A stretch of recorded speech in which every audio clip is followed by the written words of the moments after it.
Park light. Low beam.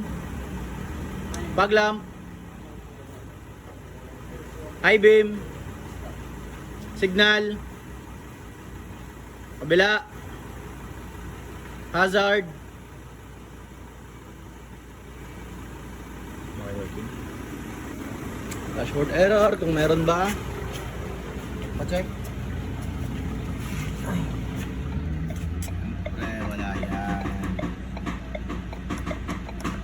So ito pala ang before light output ng Everest natin. So ito, stock niya pa lang to. Sige guys, patay mo na natin ang ilaw. Low beam. So naulitin ko, stock niya pa lang yan. Di pa namin siya nare-retrofit. High beam. Ayan, so ganyan siya kalakas. So mamaya tingnan natin yung magiging different nito after natin siya ma-retrofit. So magiging setup ito mamaya is S1 projector.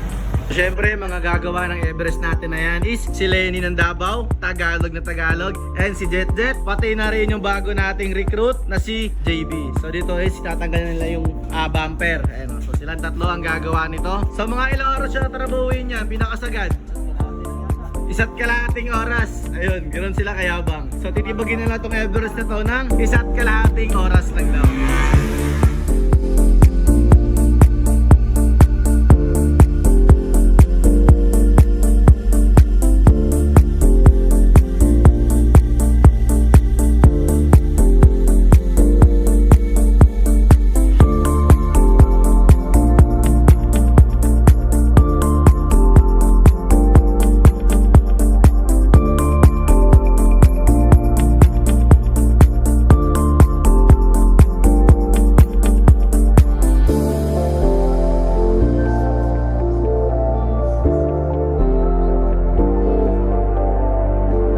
So update tayo sa ginagawa nating Ford Everest. So all goods na to. Pina-final alignment na lang and kinakabit na lang yung bumper. So ito naging final look at final light output niya.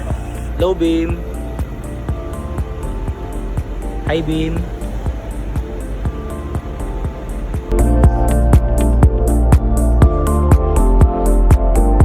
So ayun, magandang gabi sa lahat. So again, this is JM from Crazy Mode. So for today's video is ipapakita ko sa inyo ang magiging difference ng stock na light output ng Ford Everest ito versus sa S1 projector natin.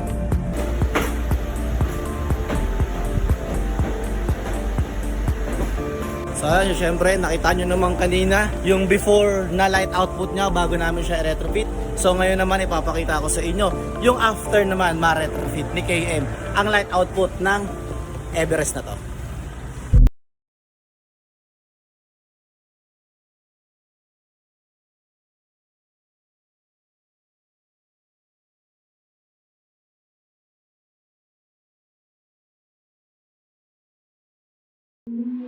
Park light, ito naman yung low beam niya. Ayan.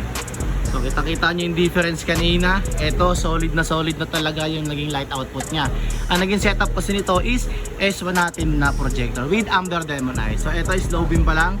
Ito naman ang kanyang high beam. Ayan o. So hindi nyo na napapansin, meron niyang bilog sa magkabilang gilid. Ayun po yung laser ng S1 natin. So lalabas na yung laser once na mag-high beam tayo. So ayun, sa mga gusto ng ganitong klaseng setup gaya na ng Ford Everest natin today, so PM lang po kayo sa page namin. Ulitin ko, ang naging setup ito S1 projector and Amber Demon Eye. Bye bye.